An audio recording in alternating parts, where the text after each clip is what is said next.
DP साहब को दे दिया था मैंने। अब अलग जो नेक्स्ट कॉन्सेप्ट है वो है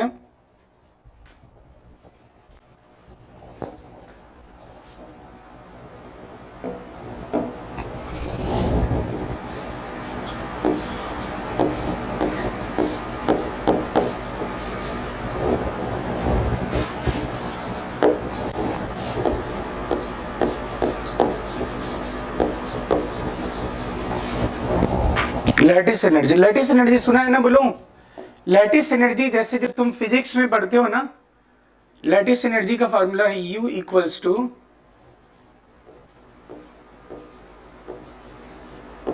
QC into QA upon RC plus RA। Don't you think ये पोटेंशियल एनर्जी का फॉर्मूला है?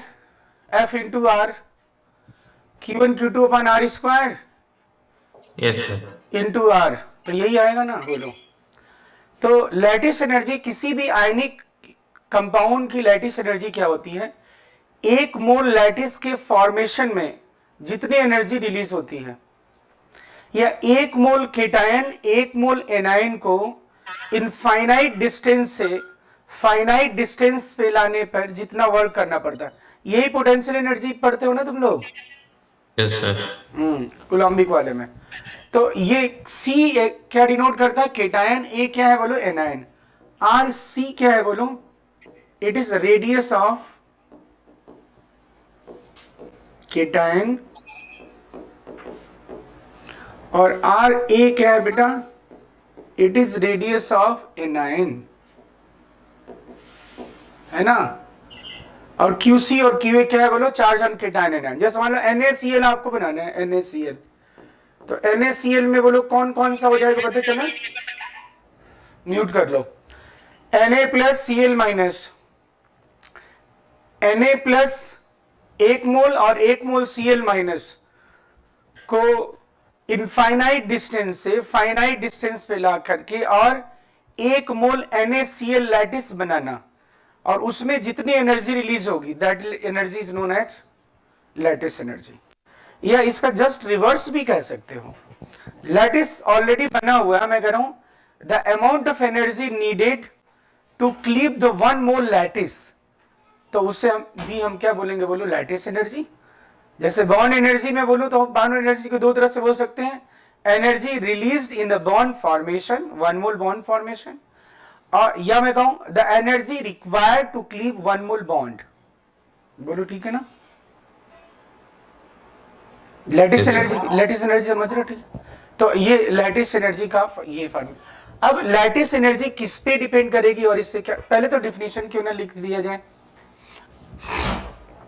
फिर इसके फीचर्स लिखवाता हूं मैं।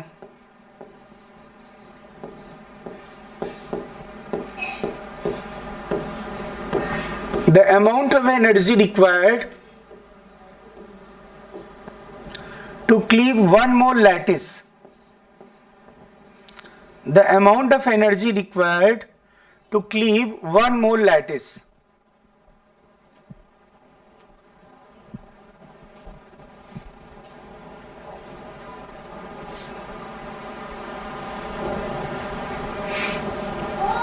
ये ठीक है आदित्य? ये फार्मूला में कोई डाउट है?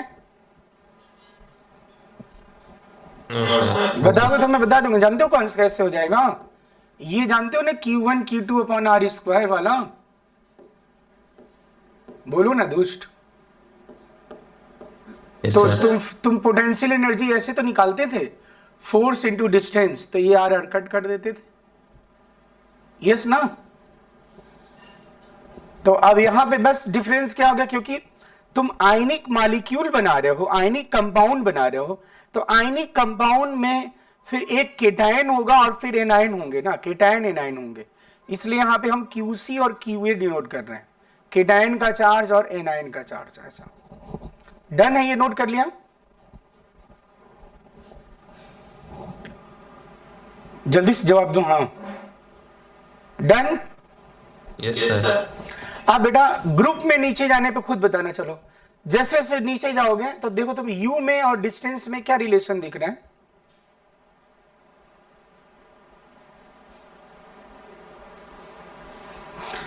देखो ना, ये RC प्लस R साइज बढ़ने के साथ साथ,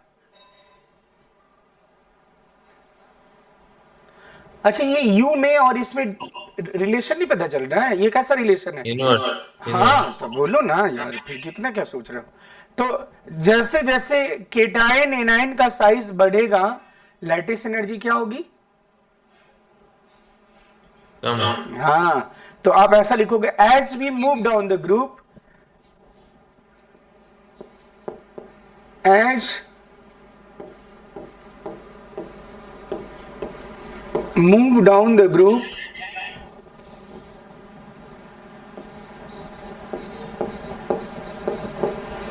U डिक्रीजेज। जैसे एग्जाम्पल लिख लिया जाए, lithium hydride, sodium hydride, lithium, sodium, potassium, rubidium और ये बेटा सीजियम। तो दुष्ट बोलो, लैटिस एनर्जी का क्या ऑर्डर होगा?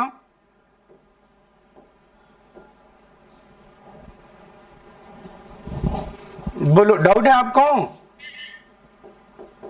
No sir. पक्की बात है ना, बोल देना। अच्छा ये बताओ, लैटिस एनर्जी ज्यादा होगी तो वो कंपाउंड थर्मली स्टेबल होगा, उसका मेल्टिंग पॉइंट ज्यादा होगा कि कम होगा? ज्यादा। यस। तो क्यों ना बेटा यहां पे ये बात लिखी जाए कि thermal stability oblique melting point, thermal stability oblique melting point, thermal stability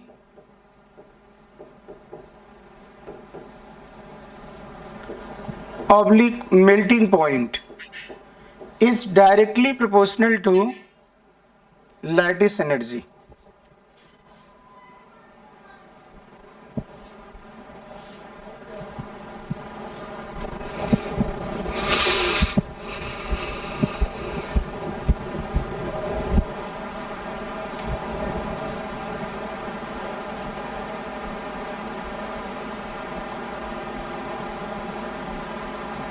कोई डाउट इसमें? No sir.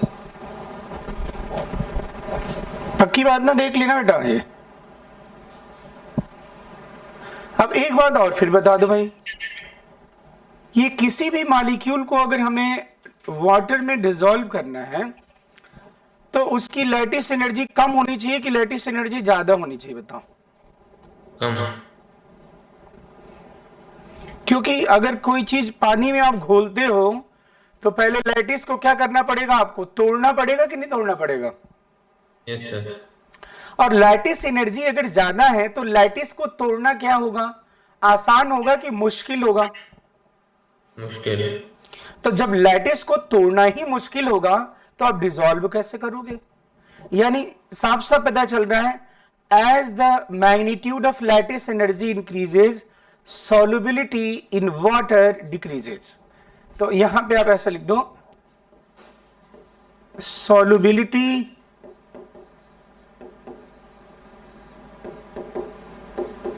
in H2O is inversely proportional to lattice energy.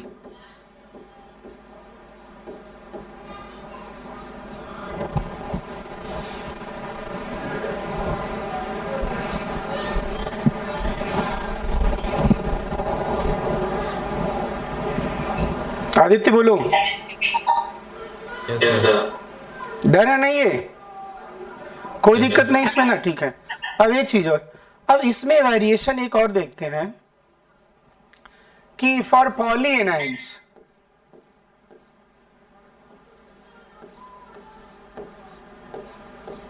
For poly anions या फिर मैं लिखूं लार्जर एनाइंस, जैसे सल्फेट है या फिर ऑक्जिलेट है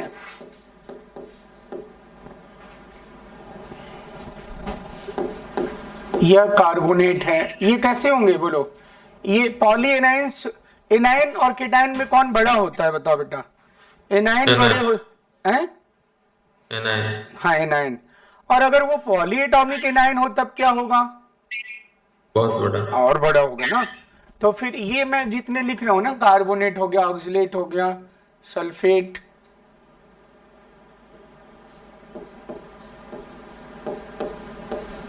एसीटेट, नाइट्रेट, फॉस्फेट, ये सब बड़े बड़े एनायन है, ठीक है ना। ऐसे लार्जर एनायन अगर हों तो don't you think lattice energy in a given group will be nearly constant? देखना कैसे। U इक्वल्स टू, आपने लिखा है QC into QA divided by RC plus RA। और इस केस में पॉलीएनाइंस में आदित्य, क्या मैं ऐसा लिखूं? RA और RC में क्या रिलेशन है जरा बताना? RA is much much greater than RC। तो can we say RC plus RA is approximately equals to RA? Yes sir. तो अब ये पॉलीएनाइन के लिए क्या हो गया? आप देखो जरा ये कि QC into QA divided by RA। अब अगर मैं बोलता हूं लैटिस एनर्जी सेकेंड ग्रुप का बेरियम, तो देखो बेरियम सल्फेट, बेरिलियम, मतलब यहां पे लिख देता हूं मैं, beryllium,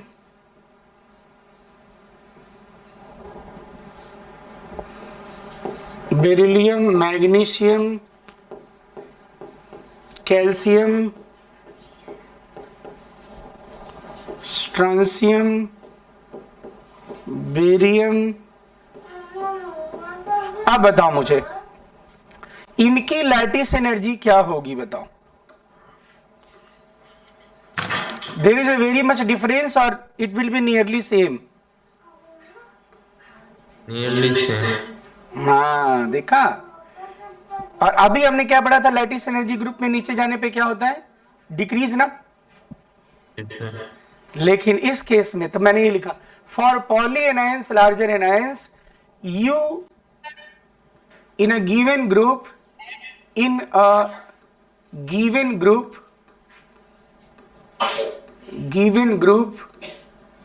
u is nearly constant। बोलो ठीक है? इसमें किसी तरह का डाउट है? देखो भाई चार्ज तो सेम हो गया ना, +2 और -2 ये तो सब में कॉमन हो गया, और RA तो कॉमन ही हो गया, तो सेम हो गया ना। बोलो पाजी। Yes sir. तो ये नोट कर लो जरा।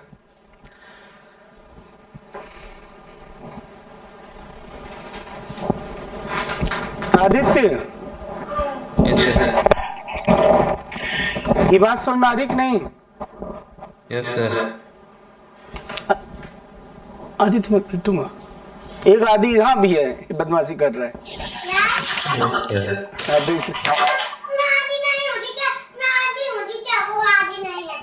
हाँ तुम आदित्य ठीक है, पीटूंगा मैं, जान लेने दे। अरे ठीक है ठीक है ठीक है ठीक है। हाँ ये इसमें क्लियर है ना? ये बात तो नोट कर लिया? डन। Yes sir. हाँ ठीक यस है। सर। हाँ अब ऐसे केस में आयनिक कैरेक्टर कैसे, थर्मल स्टेबिलिटी कैसे डिसाइड करोगे? इनकी थर्मल स्टेबिलिटी कैसे डिसाइड करोगे फिर?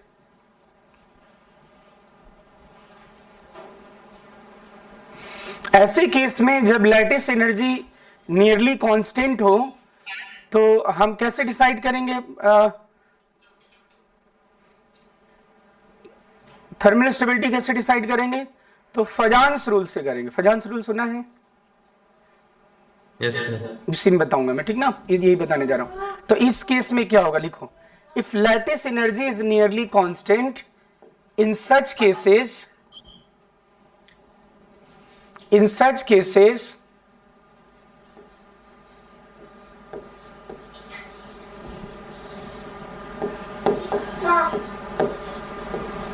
U is nearly constant।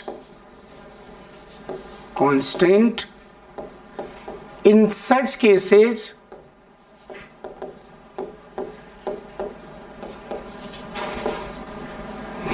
thermal stability is directly proportional to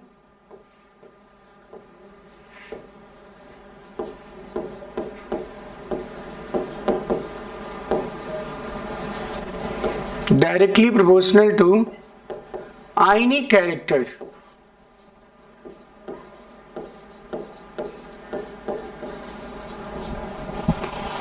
Ionic character decided by Fajans rule, which is decided by Fajans rule.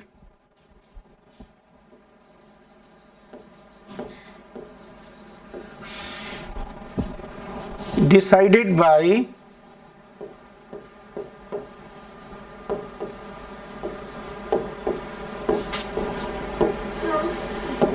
अब ये फजान्स रूल ने क्या बोला था, इसमें बस मैं एक ही स्टेटमेंट लिखूंगा, ठीक है ना, और उससे आप जान जाओगे थोड़ा सा idea. Smaller cation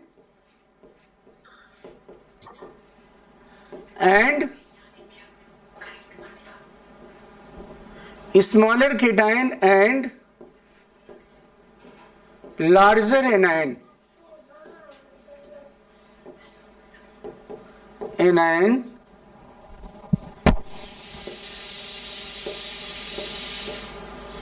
makes the compound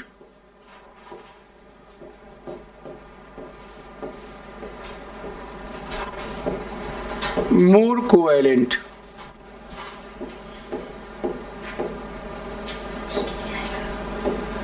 और इसका अपोजिट होगा तो जान जाओगे. स्मॉलर केटायन जैसे मैं लिख रहा हूं लिथियम, और लार्जर एनायन जैसे कि लिख रहा हूं मैं आयोडाइड. अब बोलो स्मॉलर केटायन और ये लार्जर एनायन, ये कैसा होगा फिर, कोवेलेंट और आयनिक.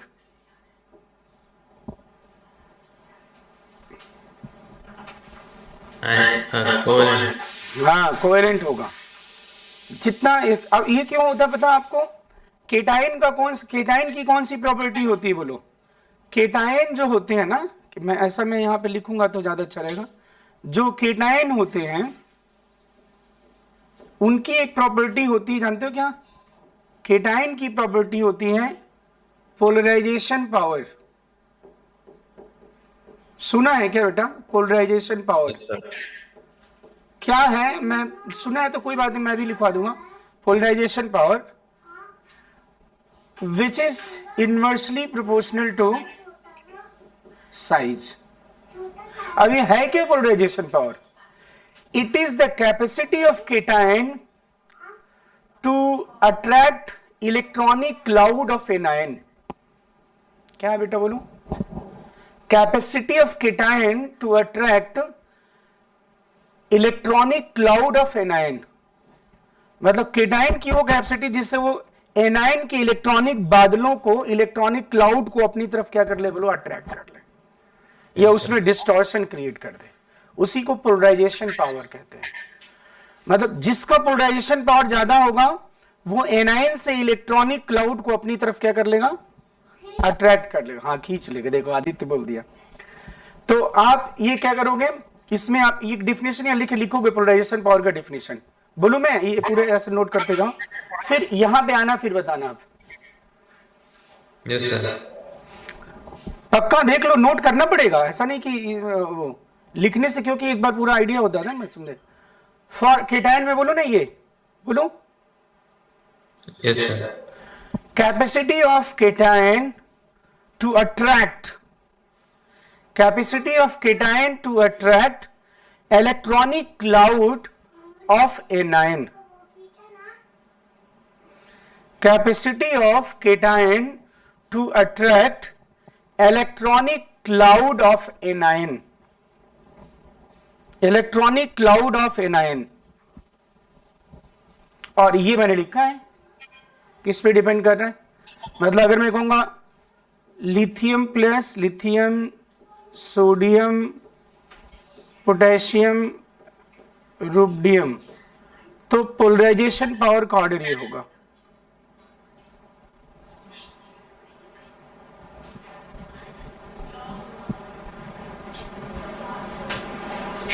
दादी कहे क्या? हाँ बोलो बेटा, नोट कर लिया? Yes sir.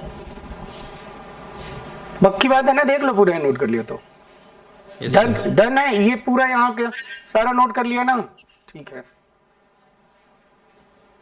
अब यहाँ पे फॉर एनायन क्या होता है, एनायन की कौन सी प्रॉपर्टी, फॉर एनायन ये होता है पोलराइजेबिलिटी।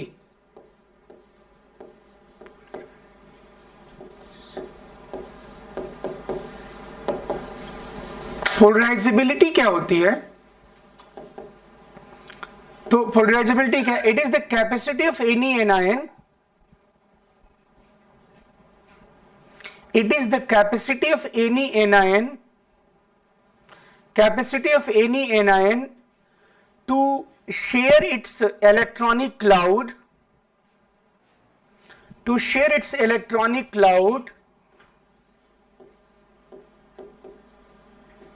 with cation.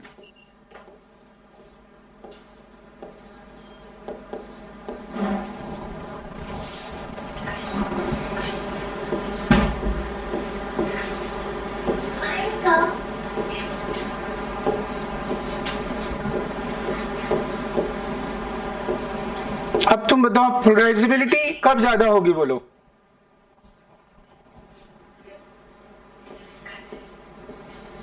ये केटायन है छोटा सा, और ये क्या है बोलो, एनायन है बड़ा सा। तब इसका जो इलेक्ट्रॉनिक क्लाउड है बोलो, ये आपका एनायन है और ये आपका क्या है बोलो, केटायन है। तो बोलो अगर एनायन बड़ा होगा तो उसका न्यूक्लियस का इलेक्ट्रॉन पे होल्ड क्या होगा, कम। तो कम होगा, तो फिर ये इलेक्ट्रॉनिक क्लाउड को अपनी तरफ क्या कर लेगा बोलो, अट्रैक्ट कर लेगा, और फिर ये शेयरिंग टाइप का हो जाएगा। उसी को फिर हम क्या करेंगे, शेयरिंग कैरेक्टर मींस क्या, आयनिक कैरेक्टर और कोवेलेंट कैरेक्टर। कोवेलेंट। यस, तो फिर ये जो जैसे जैसे पोलराइजेशन पर, यानी मैं बोलूंगा पोलराइजेबिलिटी किसकी ज्यादा है, तो आयोडाइड की पोलराइजेबिलिटी ज्यादा है, ठीक है? बोलो दुष्ट। Yes sir. अब जैसे मान लो मैं ऐसे लिखूं, lithium halide, sodium halide, lithium sodium potassium rubidium caesium, sodium rubidium caesium. अब मुझे मैं इसमें पूछ रहा हूं आयनिक कैरेक्टर, आयनिक नेचर बताना आपको, बोलो क्या होगा आयनिक नेचर? इंक्रीज। यस, बिल्कुल सही जवाब, तुम एकदम सही है। तो ये फजांस वाले में समझ गए क्या, और इसका अपोजिट होगा तो फिर जानती हो, मतलब एक चीज याद रखोगे ना, स्मॉलर के कोई दो चीज नहीं याद रखोगे, उसका vice versa, smaller cation larger anion more covalent, फिर आयनिक कौन सा होगा, तो इसका रिवर्स कर दो, डन है? Yes sir.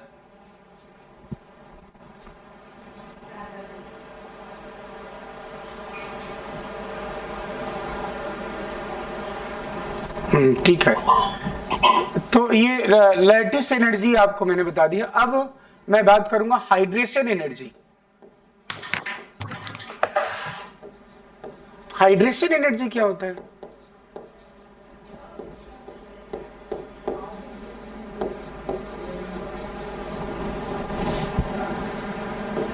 हाइड्रेशन एनर्जी क्या है बोलो?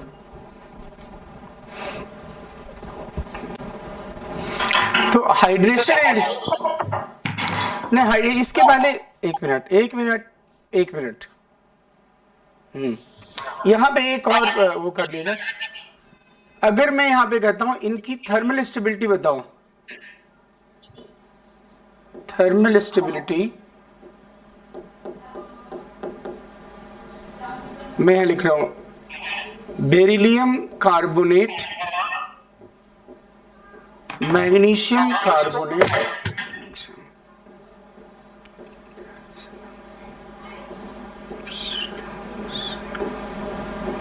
बेरियम। हाँ, थर्मल स्टेबिलिटी बतानी इनकी, बताओ जरा कैसे डिसाइड करें, लैटिस एनर्जी से?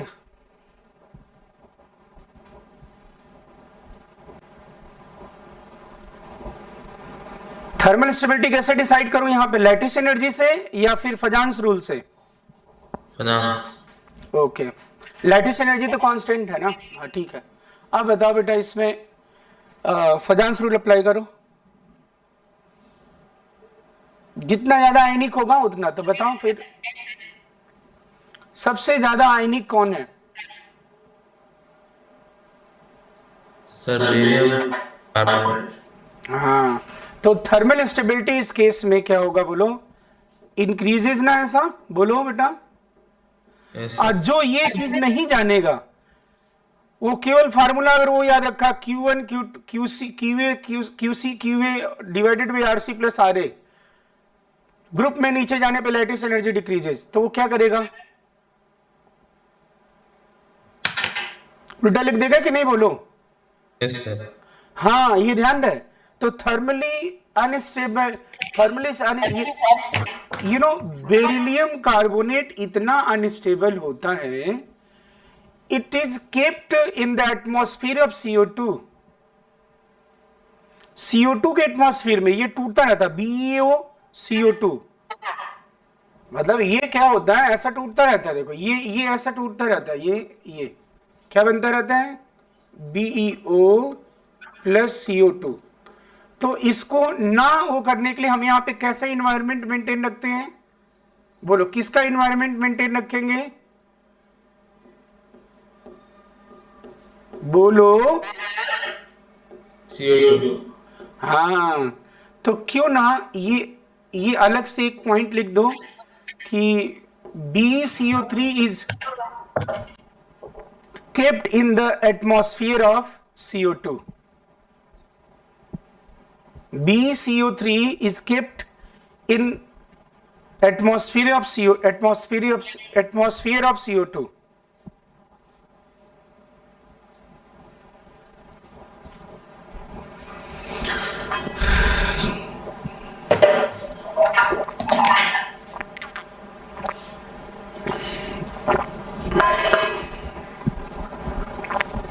बेटा बोलो, नोट कर लिया ना?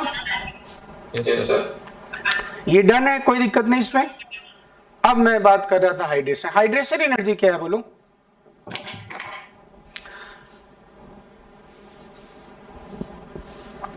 से मैंने क्या किया, लिथियम प्लस, एक मिनट, ये है Li प्लस 1s2 2s0 और 2p0, यही है दोस्त। Yes sir. और मैंने इसको क्या किया, एक बीकर में रख दिया जी, जिसमें पानी है,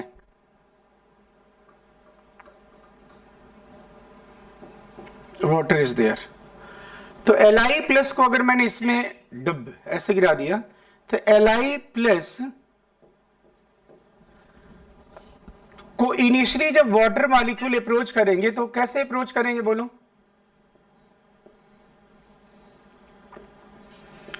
ऐसे अप्रोच करेंगे कि H2O एक क्या है बोलो, एक लेविस बेस है, और इनके पास ऑर्बिटल खाली है, तो ये लेविस एसिड है, यस ना? Yes sir.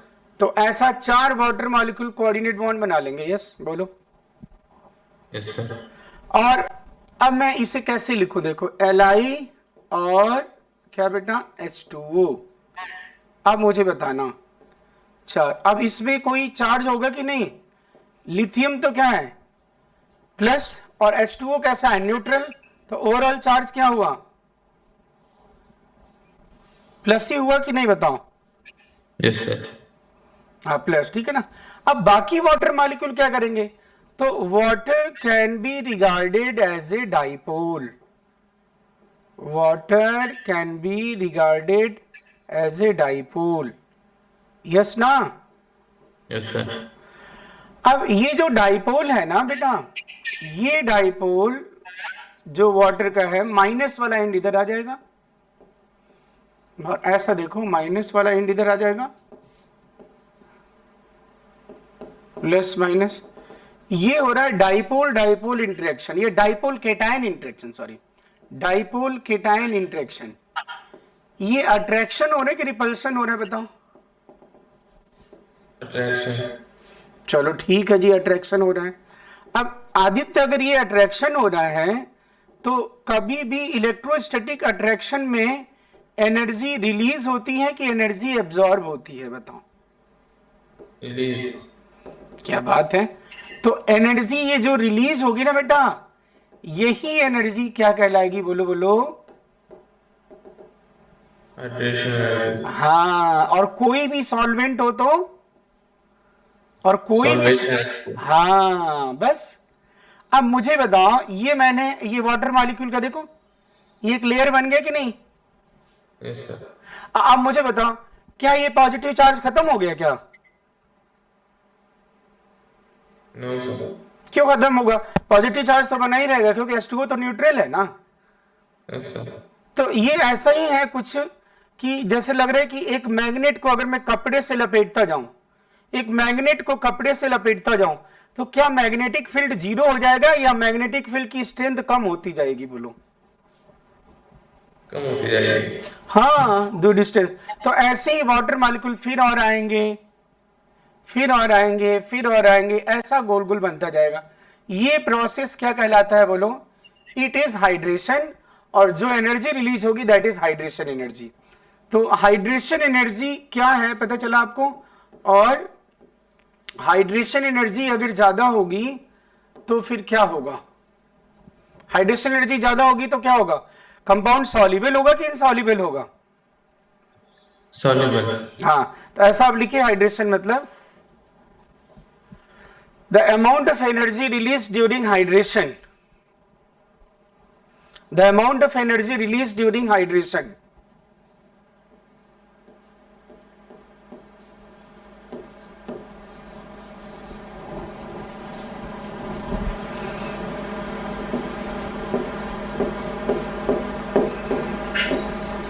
अब ये किस पे डिपेंड करता है बोलो? हाइड्रेशन एनर्जी और hydration capacity is directly proportional to charge density. अब बताओ मुझे आदित्य, चार्ज डेंसिटी जानते हो? चार्ज डेंसिटी किस पे डिपेंड करेगा? It is inversely proportional to size of ion. Yes या नो? यस। जितना आयन बड़ा होगा डेंसिटी उतनी कम होगी। Yes sir. अगर मैं 10 कूलम चार्ज को हथेली इतना सरफेस पे रखूं और 10 कूलम चार्ज को पूरे रूम में बिखेर दूं, तो कब चार्ज डेंसिटी ज्यादा होगा? हाथ में। हाँ, तो चार्ज डेंसिटी जितनी ज्यादा होती है तो क्या होता है बोलो? डाइपोल को या अपोजिट चार्ज को अट्रैक्ट करने की कैपेसिटी क्या होती है बोलो? ज्यादा होती है। तो अब इसमें बोलो अगर मैं लिखता हूं हाइड्रेशन कैपेसिटी या हाइड्रेशन एनर्जी, हाइड्रेशन एनर्जी, तो बोलो फ्लोराइड, क्लोराइड, ब्रोमाइड, आयोडाइड। बोलो दुष्टू। Yes sir. फ्लोराइड, फ्लोराइड, ये होगा कि नहीं ऑर्डर?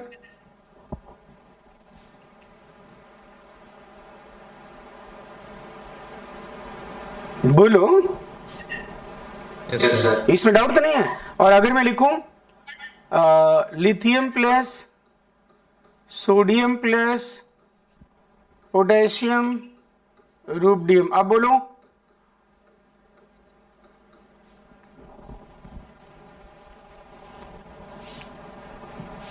आदित्य जल्दी बोलो।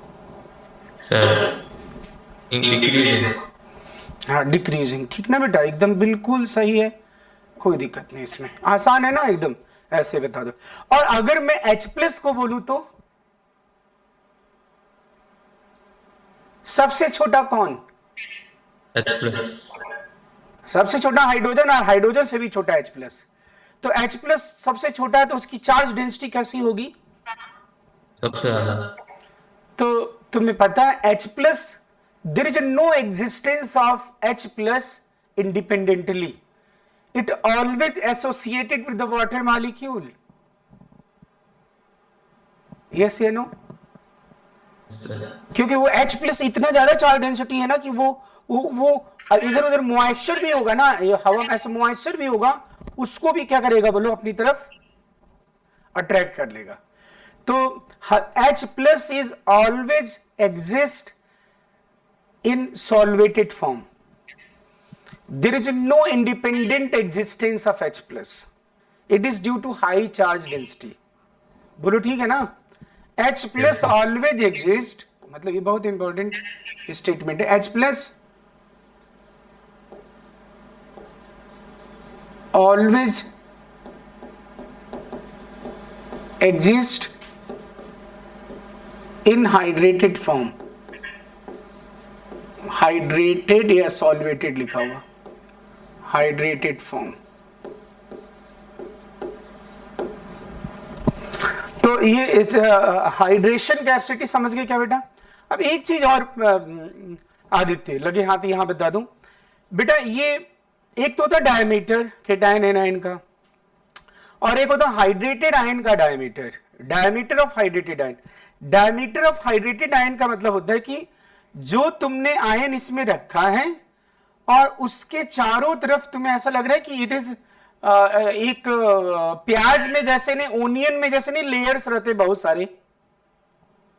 सर तो एक केज लाइक स्ट्रक्चर ही बना है कि नहीं बोलो, ऐसा ऐसे ऐसे इधर एक लेयर, फिर दो लेयर, फिर तीन लेयर, फिर चार लेयर, ऐसा. ये पूरा जो हाइड्रेटेड फॉर्म है यहां से यहां तक, ये जो डायमीटर है ये कहेंगे हम it is the diameter of hydrated ion. तो हाइड्रेटेड आयन का डायमीटर क्या होगा बोलो? Don't you think hydration energy, hydration capacity या डायमीटर ऑफ हाइड्रेटेड आयन, ये सब का ऑर्डर एक ही है. अगर मैं कहूंगा लिथियम सोडियम पोटेशियम, ये जो लिथियम प्लस सोडियम प्लस है, कौन एक्वस मीडियम में सबसे बड़ा होगा? लिथियम. हाँ ये ध्यान है. तो यहां पे मैं यहां पे इधर अगर नोट कर लिया है तो फिर ये नोट कर लिया है क्या सारा? Yes sir. एक मिनट, तो ठीक है. तो मैं यहां पे लिख रहा हूं diameter of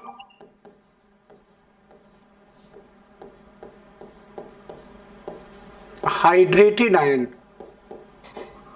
diameter of hydrated ions. हाँ तो डायमीटर ऑफ हाइड्रेटेड आयन में मैं सिंपल लिख दूंगा directly proportional to hydration capacity.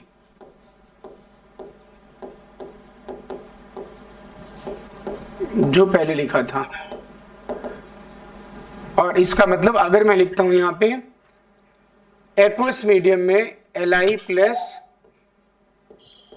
Sodium plus potassium plus, यही ऑर्डर होगा कि नहीं बोलो? Yes sir. तो it is the diameter of hydrated ion. ठीक है ना? अब मुझे एक चीज और बताना है, ये आयनिक कंडक्टेंस किस पे डिपेंड करेगा? आयनिक कंडक्टेंस क्या होगा? आयनिक मोबिलिटी और आयनिक कंडक्टेंस. एक्वस मीडियम में कौन जल्दी जल्दी मूव करेगा, जल्दी जल्दी मूव करेगा? किसकी आयनिक कंडक्टेंस ज्यादा होगी, आयनिक मोबिलिटी ज्यादा होगी? तो सोचो कौन तेज दौड़ सकता है, जो बल्की है या जो स्लिम ट्रिम है? Slim trim. तो आप मुझे बताना कि एक्वस, वैसे तो सीजियम बड़ा है, लेकिन एक्वस मीडियम में कौन बल्की हो जा रहा है बोलो? लिथियम. तो don't you think ionic conductance, अगर मैं आप लिखता हूं ionic conductance, ionic conductance oblique ionic mobility, ionic mobility is inversely proportional to hydration capacity, yes या नो? Yes sir. ये एकदम बिल्कुल क्लियर है बात कि नहीं, बोलो? तो आयनिक कंडक्टेंस का ऑर्डर क्या होगा, बोलो? एक्वस मीडियम Li प्लस से ज्यादा सोडियम, फिर पोटेशियम, फिर रुबिडियम, और सबसे ज्यादा किसका होगा? सीजियम।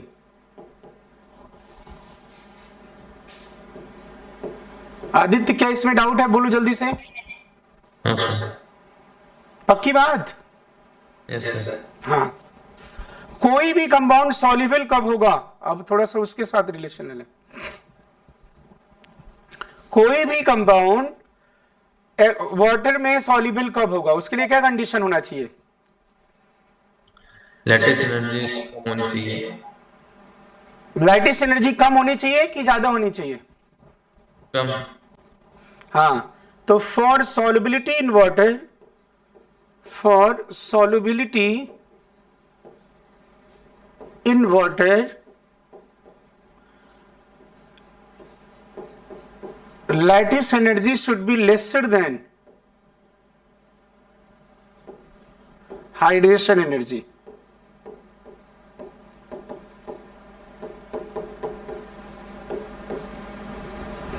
और अगर मान लो ऐसा हो, मैं इसको U लिख दूं, चलेगा ना?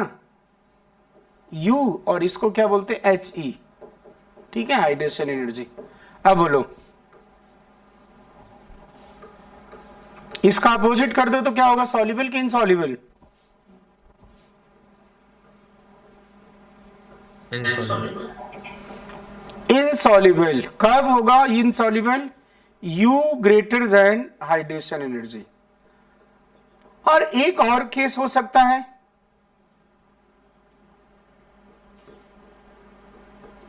दोनों इक्वल हो, तब क्या होगा?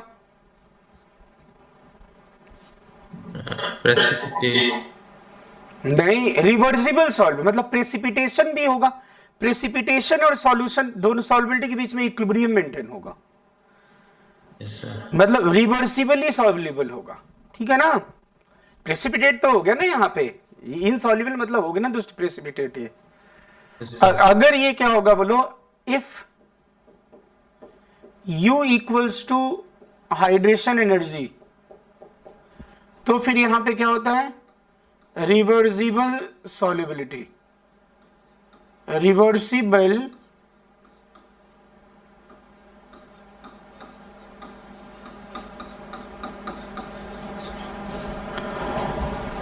बोलो। ये तीन केस हुए, डाउट तो नहीं इसमें? अब ये लैटिस और हाइड्रेशन से रिलेटेड, अब हाइड्रेशन एनर्जी ग्रुप में क्या होगी बताओ? हाइड्रेशन एनर्जी ग्रुप में क्या हो रही है? डिक्रीज की इंक्रीज?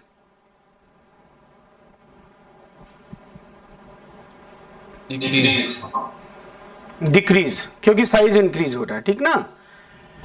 लेकिन किसी किसी केस में ऐसा नहीं होगा, देखना जरा। अब इन दोनों से रिलेटेड कुछ इंपॉर्टेंट पॉइंट मैं बताऊं, ध्यान से सुनना।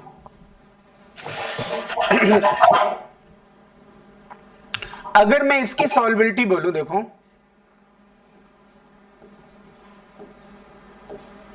बेरिलियम सल्फेट, नहीं मैं स्टेटमेंट ही लिखवा दूं, in case of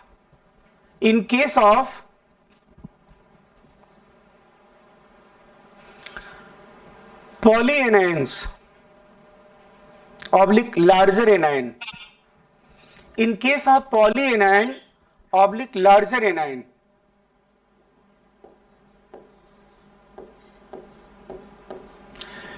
lattice energy is nearly constant.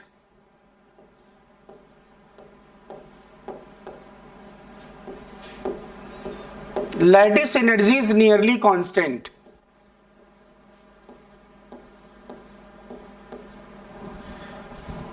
In such cases,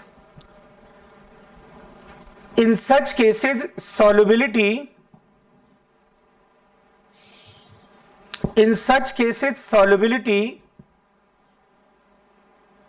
is directly proportional to hydration energy of cation. Hydration energy of cation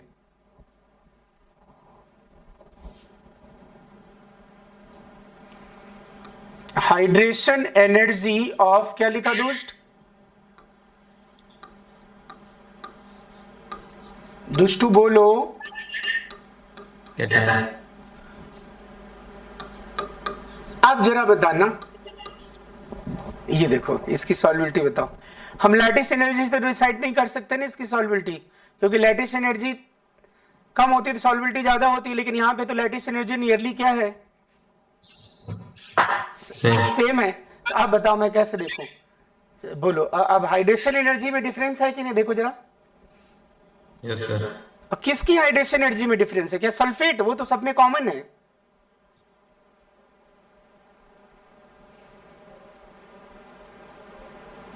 cation ना। Yes sir. तो बोलो जल्दी से बताओ, ऑर्डर क्या होगा, जल्दी बोलो। डिक्रीजिंग। बिल्कुल सही जवाब, आप जीत गए ये। और same is true for carbonate. तो मैं ऐसा करूंगा कि second group solubility of second group carbonate, sulphate, phosphate, oxalate decreases down the group. बोलो। Yes. because lattice energy is nearly constant, but hydration energy of the cation rapidly decreases. ऐसे statement लिखवाऊं या समझ के बाद? समझ गए। ठीक है, तो ये हो गया। चलो अस्से में अब मैं सल्फेट के लिए बोला था, अब मैंने पॉलीएनाइन बोल दिया तो आप समझ जाओगे। आप ये नहीं कि अब सल्फेट कार्बोनेट का अलग लिखवाऊं, वो बात तो आ गई ना, क्लियर हो गई। कार्बोनेट के लिए भी होगा। सर मैं टैक्सी वाला आ गया जाने के लिए। अब कहाँ जाना दूस? सर क्लास है ना 10:30 ऑफलाइन। अच्छा ऑफलाइन क्लास हो रही है क्या तुम लोगों की? चलो ठीक है फिर, तो कल मिलते हैं बेटा। Okay done, okay bye bye.